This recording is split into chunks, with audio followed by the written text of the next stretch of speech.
Hello everyone, हमारे YouTube channel conceptual runners पर आप सभी का स्वागत है। आज हम एक नया टॉपिक स्टार्ट करने जा रहे हैं, नेचुरल इन्वायरमेंट। सो इस टॉपिक से रिलेटेड हम जो भी मोस्ट इम्पोर्टेंट पॉइंट्स हैं आज उसको हम डिस्कस करेंगे। सो सबसे पहले इन्वायरमेंट है। ये जो टॉपिक है ये आपके जो भी अपकमिंग एग्जाम्स हैं, DSSB, EMRS, TGT साइंस के, PGT बायो के, उस सब में ये टॉपिक आपके लिए काफ़ी ज़्यादा हेल्पफुल रहने वाला है। सो आप वीडियो को पूरा देखिए and like, share and subscribe करिए। So let's start. सबसे पहले द इन्वायरमेंट की अगर हम बात करते हैं, सो इन्वायरमेंट क्या है? जो भी सारी चीज़ें हमारे चारों तरफ हैं, हमारे हाउसेस हो गए, गार्डन, टाउन, शॉप्स हो गए, हिल्स, रिवर, ओशन से सब मिलके हमारा क्या बनाते हैं? इन्वायरमेंट बनाते हैं। इसके अलावा अगर हम लिविंग पार्ट की बात करते हैं तो उसमें प्लांट्स और एनिमल्स जो हैं वो आते हैं। अगर हम बात करते हैं तो जो लिविंग एंड नॉन लिविंग है ये दोनों मिलके हमारा क्या बनाते हैं? All the living that on earth is called natural environment. ये हमारा नेचुरल इन्वायरमेंट बनाएंगे। और ये जो ऑर्गेनिजम्स हैं लिविंग, एक दूसरे पर डिपेंड होते हैं फॉर देयर सर्वाइवल, इस एनवायरनमेंट में रहने के लिए। ये एक दूसरे को ये है, इनकी जो लाइफ है इन्वायरमेंट से रेगुलेटेड होती हैं। ये जो है इन्वायरमेंट को इन्फ्लुएंस भी करते हैं, ठीक है। सो एक ही बहुत अच्छी रिलेशनशिप आपको यहाँ पे इंटरेक्शन जो है वो देखने को मिलती है living and non living organisms के बीच में। अगर हम बात करते हैं इकोसिस्टम की, तो इकोसिस्टम क्या है? हमारा जो भी लिविंग ऑर्गेनिजम्स हैं वो अपना जो न्यूट्रिशन और ऑक्सीजन है वो कहाँ से लेते हैं? इन्वायरमेंट से लेते हैं, जो कि उनको सर्वाइवल के लिए नेसेसरी होता है। अब इसके लिए जो प्लांट्स, एनिमल्स हैं वो इंटरेक्ट करते हैं किसके साथ? अपने फिजिकल इन्वायरमेंट के साथ। ऑक्सीजन जो है वो हमारा न्यूट्रिशन, हमारा जो है क्या है? ये सारे फिजिकल कंपोनेंट्स हैं इन्वायरमेंट के। सो इकोसिस्टम की अगर हम बात करते हैं तो इकोसिस्टम में भी defined as a biological environment consisting of all organisms living in a particular area, non living as well as living, और उनके बीच में जो इंटरेक्शन होती है वो हमारी क्या कहलाती है? इकोसिस्टम कहलाती है। अब इकोसिस्टम की जो टर्म है वो A.G. टेंसले ने दी थी 1935। अगर हम इसकी जो कंसेप्ट है वो इन्होंने दिया था। ये ग्रीक वर्ड है जिसका ओइकोस जो है इससे ये ड्राइव किया गया है। इसका मीनिंग होता है home and Systema. Systema means system. अब जो हमारा इकोसिस्टम है ये नेचुरल भी हो सकता है और ह्यूमन डिजाइन भी हो सकता है। हम बात करते हैं नेचुरल इन्वायरमेंट की, तो नेचुरल इन्वायरमेंट में ये हमारा जो है दो कैटेगरीज में इसको डिवाइड करते हैं हम, टेरेस्ट्रियल और एक्वेटिक। टेरेस्ट्रियल की अगर हम बात करते हैं तो इसमें हमारे ग्रासलैंड्स आते हैं, डेजर्ट्स आते हैं। अगर हम एक्वेटिक की बात करते हैं तो इसमें रिवर्स, पॉन्ड्स और ओशियंस आते हैं। दूसरी तरफ है हमारा ह्यूमन और डिजाइंड या मैनमेड। तो ह्यूमन और मैनमेड की हम बात करते हैं तो इसमें हमारा आर्टिफिशियल इकोसिस्टम आता है जिसको हम ह्यूमंस बनाते हैं, जिसमें हमारे गार्डन्स हो गए, एक्वेरियम्स हो गए, क्रॉपफील्ड्स हो गई। ये हमारा क्या है? आर्टिफिशियल इकोसिस्टम है जो हमने खुद बनाया है, नेचुरल नहीं है ये। इसको हम अपने अकॉर्डिंग मॉडिफाई कर सकते हैं। अगर हम बात करते हैं कंपोनेंट्स की, तो कंपोनेंट्स में अभी हमने देखा लिविंग एंड नॉन लिविंग दो कंपोनेंट्स हैं। सो जो नॉन लिविंग कंपोनेंट्स हैं उनको हम बोलते हैं एबायोटिक, और जो लिविंग है उनको बोलते हैं बायोटिक। एक तो लिविंग कंपोनेंट्स में नॉन फिजिकल और केमिकल फैक्टर्स दोनों ही आते हैं हमारे। बायोटिक में जो जितने भी ऑर्गेनिजम्स हैं, प्लांट्स, एनिमल्स, जो माइक्रो ऑर्गेनिजम्स हैं, वो सब मिलके हमारा क्या बनाते हैं? बायोटिक इन्वायरमेंट बनाते हैं।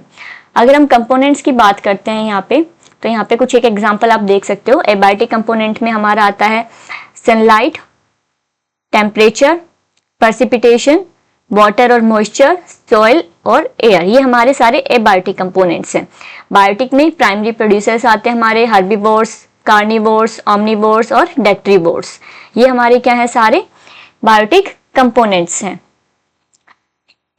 नेक्स्ट हम बात करते हैं अब बायोटिक कम्युनिटी की बात करते हैं। बायोटिक कम्युनिटी क्या होती है?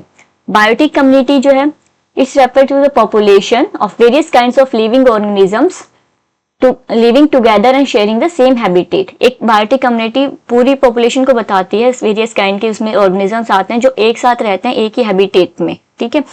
लेकिन और ये जो ऑर्गेनिजम्स हैं ये सारे एक दूसरे के साथ जो है इंटरेक्ट करते हैं। फॉर एग्जांपल अगर कोई हम लेते हैं एक डिफरेंट काइंड्स ऑफ बर्ड्स हो गए, इंसेक्ट्स हो गए और दूसरे एनिमल्स हो गए जो कि एक ट्री के ऊपर रह रहे हैं, तो ये सब दूसरे जो है वो एक दूसरे के साथ इंटरेक्ट भी करेंगे और अपनी जो हैबिटेट है वो भी शेयर कर रहे हैं। तो सेम इन्वायरमेंट के अंदर ये रह रहे हैं, म्यूचुअली सस्टेनिंग है और इंटरडिपेंडेंट है एक दूसरे के ऊपर। अब आगे बात करते हैं हम न्यूट्रिशन के बेसिस पे जो बायोटिक कम्युनिटी है उसको 3 कैटेगरीज में हम डिवाइड करते हैं on the basis of mode of nutrition. Biotic community आज categorise into autotrophs, heterotrophs and saprotrophs. Autotrophs में अगर हम बात करते हैं तो इसमें जितने भी प्लांट्स हैं सभी आते हैं। Auto means self and trophos mean feeder, यानी कि जो अपना खाना खुद बना सकते हैं। तो ऑल प्लांट्स जो है उसमें आते हैं which can manufacture their own food by the process of photosynthesis. लेकिन कुछ एक ऐसे ऑर्गेनिजम्स भी हैं जो सनलाइट का यूज नहीं करते हैं, ठीक है, अपना जो है फूड बनाने के लिए वो केमिकल्स का यूज करते हैं, उससे हम क्या कहते हैं, कीमोसिंथेसिस। कीमोसिंथेसिस में कुछ एक बैक्टीरिया आते हैं जो इसका एग्जाम्पल है।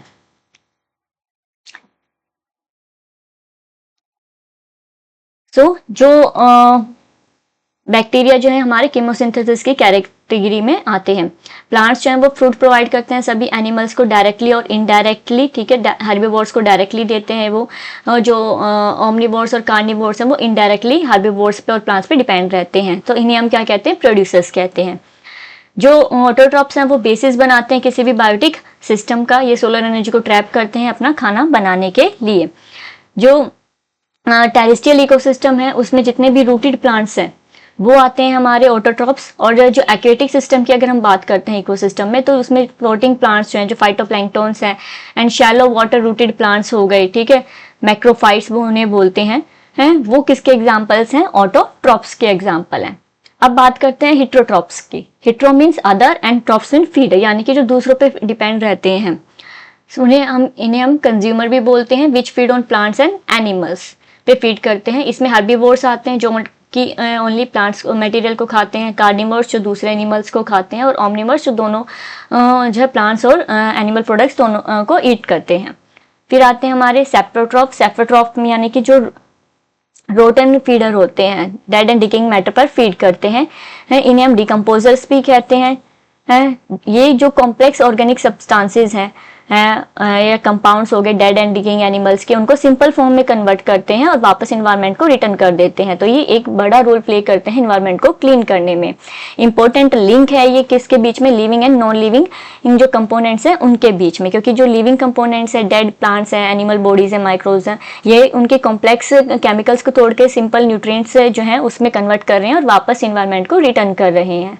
सो यहाँ पे आप चार्ट देख सकते हो, एक मेंबर्स ऑफ बायोटिक कम्युनिटी जो है उसको हमने ऑटोट्रॉप्स, हेटेरोट्रॉप्स और सेप्रोट्रॉप्स जो 3 कैटेगरीज में डिवाइड किया।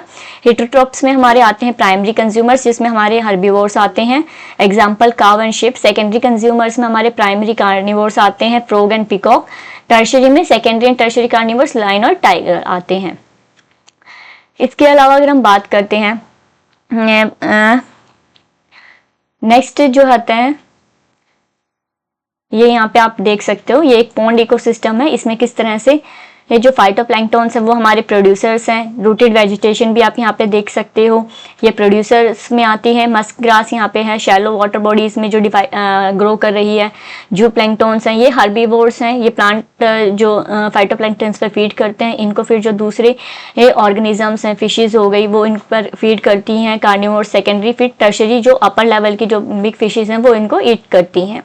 सो ये एक पूरा आप जो सेटलमेंट देख सकते हो। नीचे आपको बैक्टीरिया एंड फंजाई मिल जाएंगे जो कि डिकम्पोजर्स हैं और डेड एंड डिकिंग मैटर पर फीड करते हैं यहाँ पे। नेक्स्ट बात करते हैं food chain and food web की। तो फूड चेन क्या होता है हमारा, फूड चेन में भी defined as succession for in an ecological community that consider passing on food from one organism to another as each consumer lower member and in turn is preyed by upon member of higher chain. So be eaten and being eaten, ये इसका simple concept है। A chain of eating and being eaten, ये हमारा simple concept है किसका, food chain का। यहाँ पे आप एक सिंपल एग्जांपल इसमें देख सकते हो। इसको हम 3 अलग अलग कैटेगरीज में, ग्रेजिंग फूड चेन अगर हम देखते हैं तो ग्रास को जो है वो रैबिट ईट करते हैं। इसके अलावा जो है रैबिट को फिर वॉल्फ खाते हैं, देन टाइगर खाते हैं। सिमिलरली अगर हम इस तरह की बात करते हैं, फिर एक और एग्जांपल है हमारा ग्रास, उसको ग्रास होपर ईट कर रहा है, देन इसको फ्रॉग खा रहा है, then snake and then hawk. तो ये हमारे किसके एग्जांपल हैं, फूड चेन के एग्जांपल है टेरेस्ट्रियल इकोसिस्टम में, जिसको हम ग्रेजिंग फूड चेन भी बोलते हैं।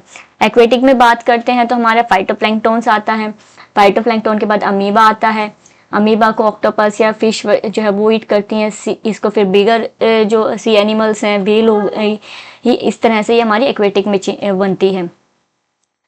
Next is detritus. Detritus food chain यानी कि जो माइक्रो ऑर्गेनिज्म से स्टार्ट होती है, डेड एंड ऑर्गेनिक मैटर से स्टार्ट होती है।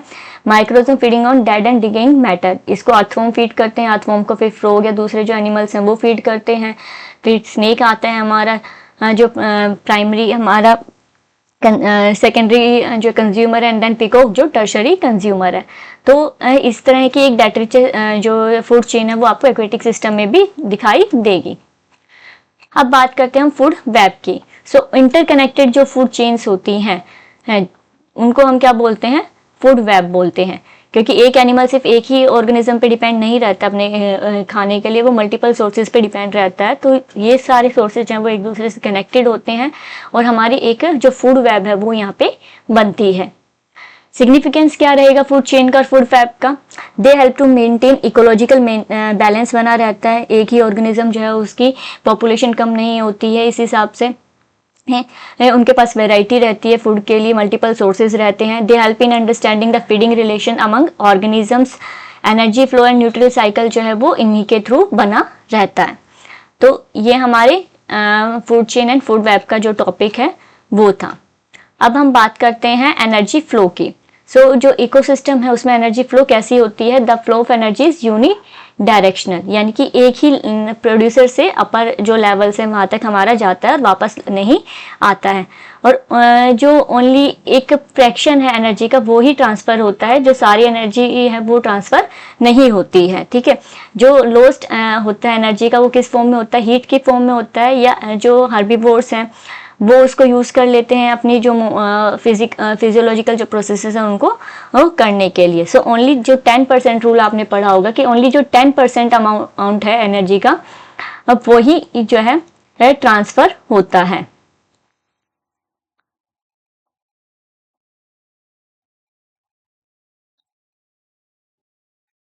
अब हम आगे बात करते हैं।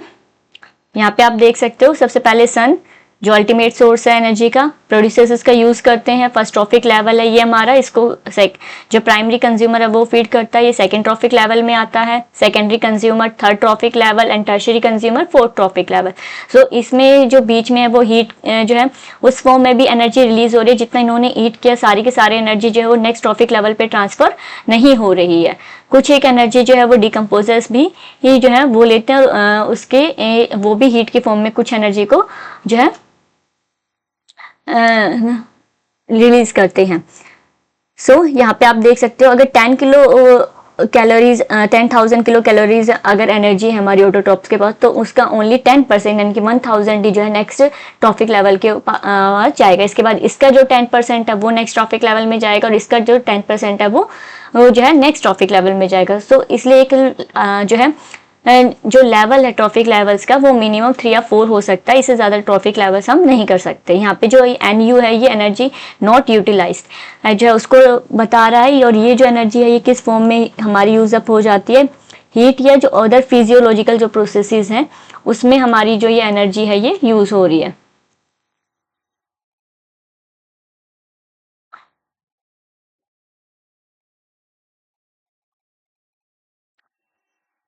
तो आज के टॉपिक को हम यहीं पे खत्म करते हैं। आई होप वीडियो आपको पसंद आई होगी। चैनल को लाइक शेयर सब्सक्राइब करेंगे। इसी तरह से हम जो बाकी के टॉपिक्स हैं उनको भी